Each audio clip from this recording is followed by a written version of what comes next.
이국제의 정보 톡톡.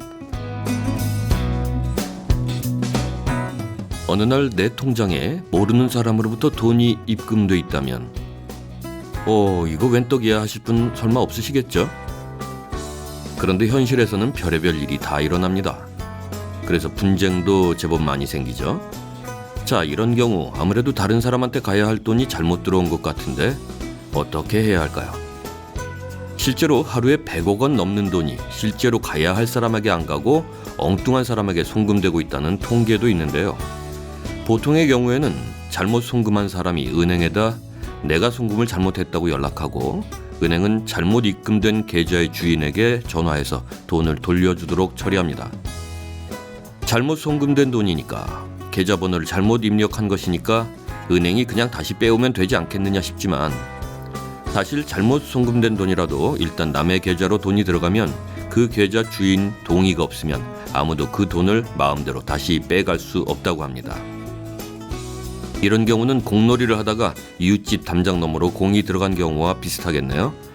내 공이지만 이웃집에 함부로 들어가서 꺼내올 수는 없잖아요. 금융감독원이 발표한 차고 송금 시 알아두면 유익한 법률 관계에 따르면 실제 잘못 송금한 돈이라도 원칙적으로는 받은 사람의 돈이라고 돼 있는데요. 그래서 은행 등 금융기관은 수취인의 개인정보를 타인에게 제공할 수 없고 돈도 돌려줄 수 없는 구조로 돼 있어서 그 계좌 주인에게 동의와 허락을 받아야만 다시 돌려줄 수 있습니다. 그런데 계좌 주인이 연락이 되지 않거나 돌려주기를 거부하면 소송을 해야만 하는데요. 잘못 송금된 금액이 소송할 만큼 크지 않다면 발만 동동 구르다가 포기하게 되는 경우도 덜어 있답니다. 자, 이런 얘기를 들으면 내 통장에 들어온 돈인데 그냥 써도 되겠지라고 생각하는 분들도 있을 법한데요. 그런데 만약 잘못 입금된 돈인 줄 알면서도 사용한다면 형사적으로는 횡령죄가 성립할 수 있어서 형사처벌을 받을 수 있습니다. 그러니까 돈의 유혹에 넘어가시면 안 되겠습니다.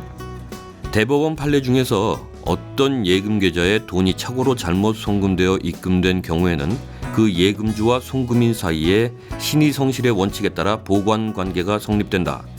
송금 절차에 착오로 입금된 돈을 임의로 인출해 소비한 행위는 횡령죄에 해당한다. 송금인과 이씨 사이에 별다른 거래 관계가 없다고 하더라도 마찬가지다라고 하는 판례가 있었습니다. 형사적으로 횡령 또는 점유이탈물 횡령죄가 될 수 있는 것뿐만 아니라 민사적으로는 부당이득금 반환 의무도 지게 됩니다. 공짜는 없다는 거죠. 자, 들어보시는 중에 내용상 상충되는 부분이 있는 거 느끼셨나요? 잘못 송금해서 되돌려받아야 할 입장에서 볼 때는 금감원 발표대로라면 원칙적으로 받은 사람의 돈이니까 받은 사람의 동의를 받아야 돌려줄 수가 있고, 반면에 내 통장에 돈이 잘못 입금된 입장에서는 내 마음대로 쓰면 민형사상 책임을 져야 하고, 자, 상충되는 듯 하지만 사실 이치상 아주 상식적입니다. 내 실수엔 내 책임이 따르는 거고 내 돈이 아니면 쓰지 말라는 거니까요. 결국 각자가 조심할 건 조심해야 하는 거죠. 1년에 잘못 송금되는 돈이 자그마치 4조 원에 달할 만큼 어마어마하다는 통계도 있는데요. 이 중 3%인 1200억 정도는 결국 돌려받지 못한다고 합니다. 그러니까 송금할 때도 조심하시고 혹시 잘못 들어온 돈이 있어도 욕심내지 마시고요.